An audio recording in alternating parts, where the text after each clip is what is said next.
And with that, our program tonight is Celtic Knots, and it's going to be done by one of our three coordinators of this group, David Sisk. So right now for the 10s here in attendance and the 10s more watching from around the world, let's get ready to make some knots. Here's David Sisk. Thank you. And first and foremost, I want to apologize to everybody here in attendance and the one or two who might be watching. I apologize in advance because the demo you're going to watch tonight is not the caliber of demo that you guys are normally accustomed to seeing here. And I say that with a bit of truth, but this is my first demo. So, did everybody get a handout? Anybody missing one? I've still got some up here. Heard a long time ago, if you can't dazzle them with brilliance, baffle them with paperwork and pictures. So, first page there is, as I say, my vision's not what it used to be. First page there is just a bunch of information about the history of Celtic knots. They've been around for a long time. I'm not going to bore you with reading all of that. But if you look at that first image, that's basically what we think of when we talk about a Celtic knot, that interwoven design. But if you take that interwoven design and wrap it around another rope or a pipe or something like that, you have that image that we see at the bottom of the page, or what's called a Turk's head knot. So technically, what we see when we look at something on a pin or a spindle, technically is a Turk's head knot and not a Celtic knot. But trying to get people to change that, what we call a Celtic knot, to a Turk's head knot, is kind of like getting people to change what we call a mortise or a tenon into a spigot or a recess. It's probably not going to happen. So I'm still going to call it a Celtic knot. So it also says it's referred to as a sailor's knot, and even though I'm a sailor, 21 years worth, I'll probably still keep calling them a Celtic knot as well. So the main thing about Celtic knots, it's a lot of prep work ahead of time. The turning is nothing fancy. It's spindle turning. So all this prep work is done ahead of time, so it's done on the table saw. So I'm going to try to talk you guys through it. Hopefully I can encourage that interest where you can get home and play on your table saw and play around with this. So the Turk's head knot, well, it looks like it's intricate marquetry or other type of inlay. It actually comes down to it's an optical illusion where we take flat pieces of wood and make those flat pieces look like curved inlay work or veneer work. And while it looks like all the pieces are interwoven, if you look at it carefully, you've got that one, you can find that one piece that actually lays over the top of all the other pieces, and that's the last piece that you put into the puzzle.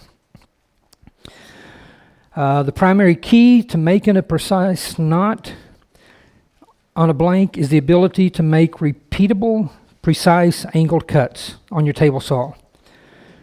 Now, I say the table saw because that's what I find easier to use. If you can do cuts like that on your scroll saw or on your band saw, whatever you can make work for you, you can make it work. But anyway, making these precise angled cuts and then producing or buying smooth, thin strips of infill material. So if you're already doing things like segmenting work or transitional vessels or segmented pin blanks, you're already one step ahead of the game. So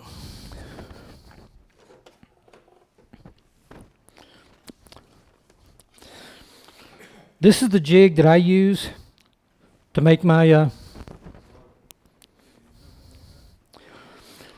this is the jig that I use to do my cutting on my blanks.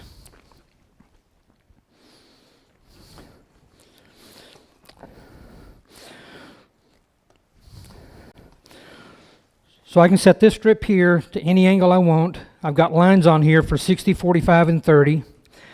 I've got my stop adjustable here so I can control where my pin blank goes to.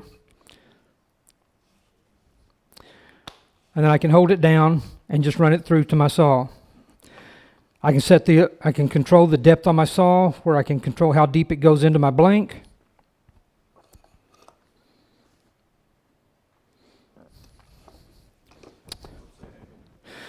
The angle, like I said, I currently have it set at 45. I've got lines marked on my jig at 60, 45, and 30.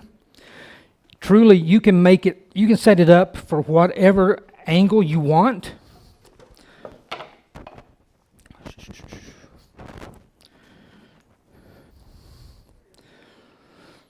So you've got a 60-degree angle, a 45-degree angle, and a 30-degree angle.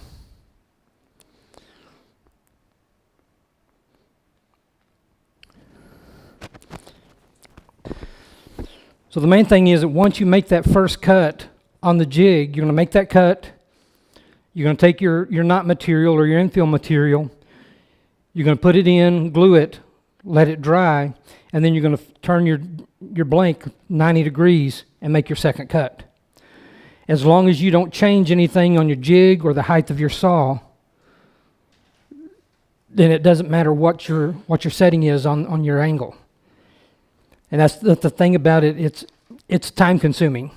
So each cut, like I said, you're going to make your cut. You're going to stick your piece in, glue it up, and let it dry, and then turn it and do it again, and turn it and do it again. So ideally, if you want to be able to glue up several blanks at a time to get the max out of your setup while you're doing it.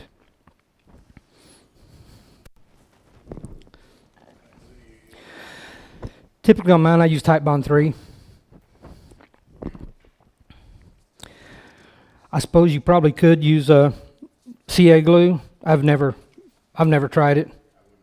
I've always used Type Bond. I've never had a problem with them falling apart.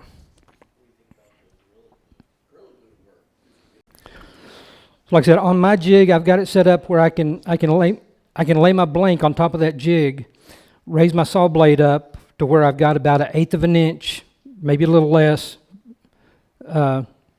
clearance, where the saw blade won't cut all the way through my blank.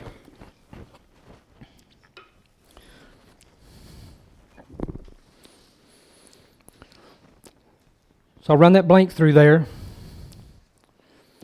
and make that first cut, glue that infill material, that knot material in, and then move down and do the same thing again. Repeat and repeat till I've got all 4 in. Glue that piece in, is any of it sticking out from the blank? Usually, I mean, you see on this one it's all nice and smooth. So yeah, on this one it sticks out, and I'll go in and sand it off a little bit. As you can see on the one that's being passed around there, it wasn't sticking out, so that's why it's got all those divots in it. So on this one, when I made this one, the knot material was sticking out a little bit, so I sanded it off to keep things nice and smooth. But that's simply because I kept sliding it down. But as you can see on this one, my knot pieces are nice and aligned until I get down to this last one, and it's kind of goes callywumpus. But that's because I was at the far reach of my jig, and I kind of lost my alignment on it. So, but anyway, the not cutting through is the best way to keep everything properly aligned. You can cut all the way through, and the difference is you're going to have that full X on your piece. But the challenge there is trying to keep everything aligned and your blank straight. Again, the other issue, especially if you cut all the way through, is making sure your knot material and your saw kerf is exactly the same width. On that first cut, it don't matter. But on that second cut, everything on one side of that blade gets pushed out a little bit. If you've got a 1/8 inch saw kerf and a 3/16 inch knot material, everything on the other side of that blade goes out a 1/16. And on your next cut, everything goes out another 1/16. So no matter how precise your cuts are, as you follow those lines around, your knot material is going to make jumps. So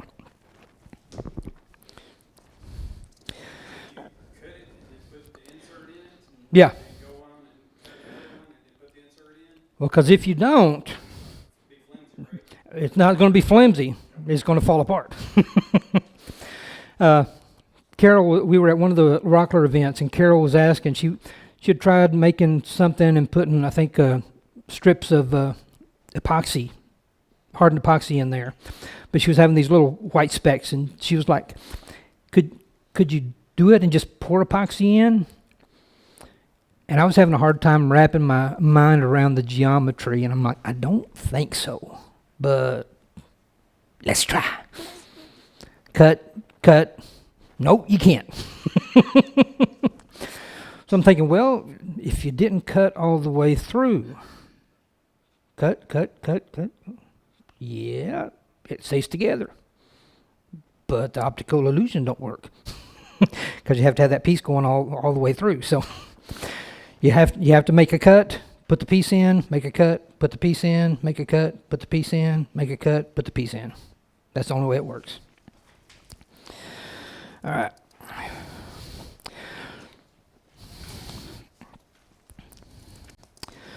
Now,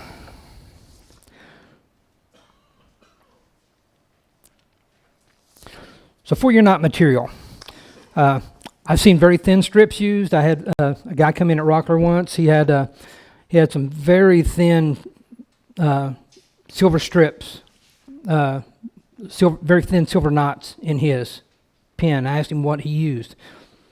Beer cans. I'm not sure what saw blade he used, but I think it was a little very thin kerf, some very thin marker blade or something. I don't know, but he made very thin kerfs in his pen blank, and he put little slivers of beer can in. Beautiful, thin, delicate knots in that pen. Absolutely gorgeous. So you can use something as thin as that. You can build up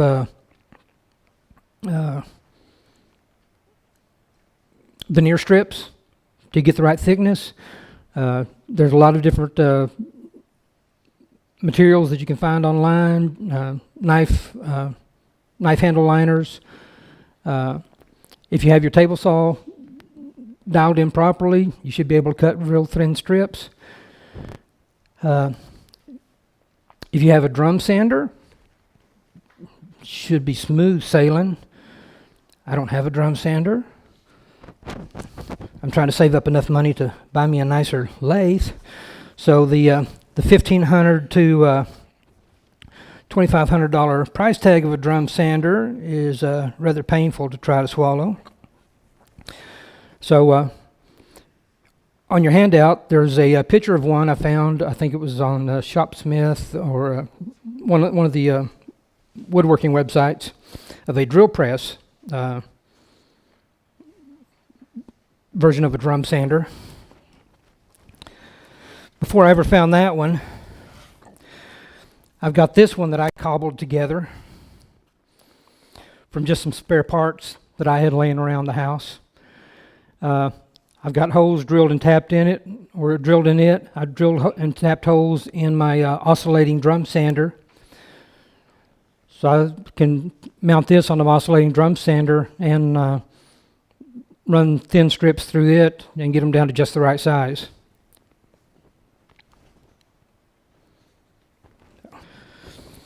But again, so I don't know if anybody else here is, well, I know somebody here is, but I don't know if anybody else here, other than Mr. Brewer, is into I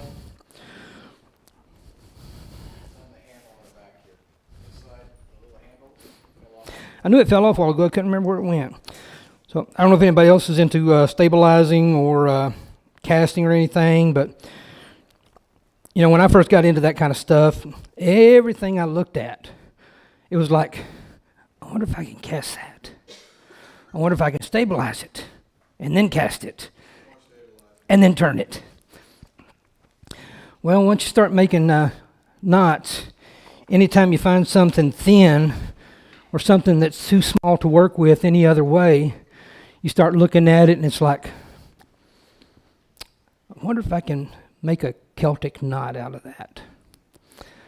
So then that old saying comes into play of one man's trash is another man's treasure. last month at the Saturday after, I went out to Mr. Carter's shop, and he had taken a bunch of these Spectraply bowl blanks and cut them into round bowl blanks, and he had a box full of these corner pieces left. I threw them in the back of the truck and took them home. I've never tried making a Celtic knot out of Spectraply before, but we're going to give it a try here tonight and see how it works.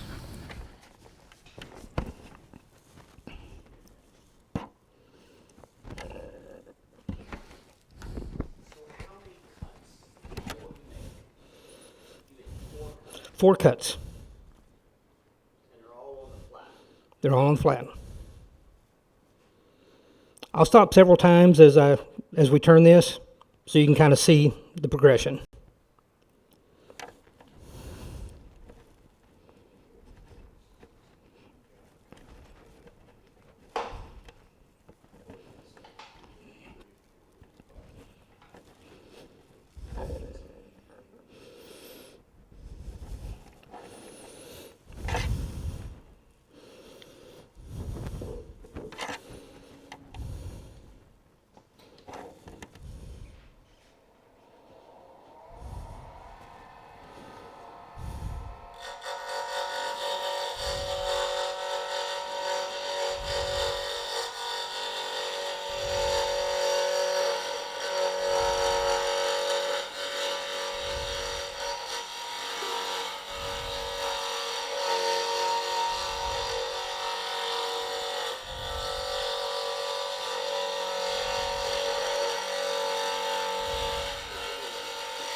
So you can already see that that those straight pieces are starting to make those arcs.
The Spectraply is quite chippy.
Like I said, this was my first time doing the Spectraply knot.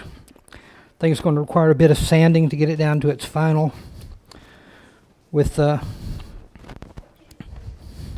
pardon? That's the Celtic knot. Yeah, the Celtic pin kit.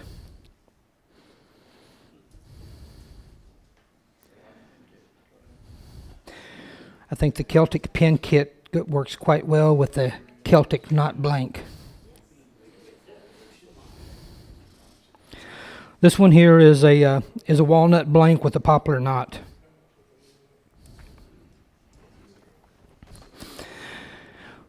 Well, see, I oriented every piece of wood that I put in the same way, as far as the blank went.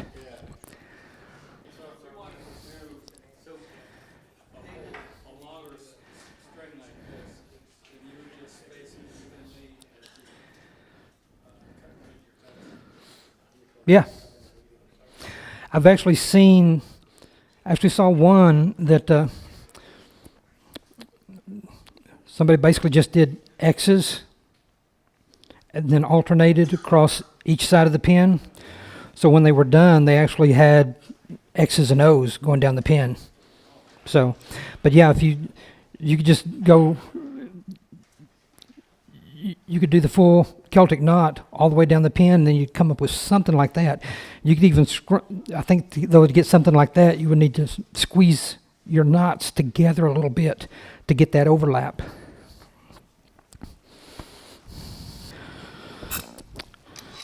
So I knew that wouldn't take too awful long.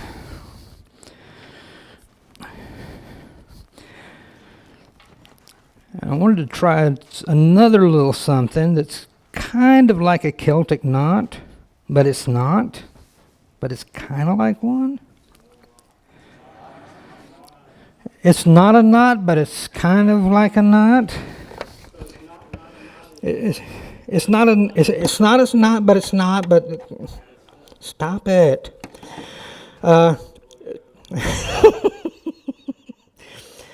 Anybody? Papa 1947 on YouTube. I saw something like this on his channel the other day. The Papa 1947. I figure he's an old feller that was born about 1947 thereabouts.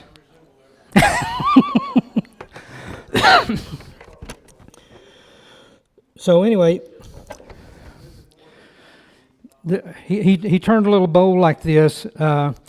So this is just he took a block of wood, he cut an arc on his bandsaw, and glued some veneers in it. turned it 90 degrees, and repeated. So when he was done, he had these two lines that interwove around the blank. So it kind of had that Celtic knot kind of thing going. So we will see. I glued this up this afternoon, so hopefully it's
yeah.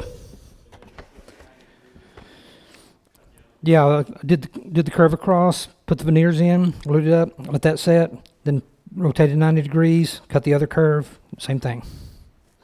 And as you see, it makes that interwoven.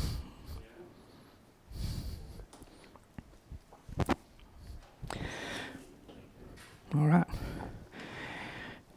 And I really had no plans for this tonight other than to try that right there and see how it worked out. Hopefully, so that's really all I had for you guys tonight. So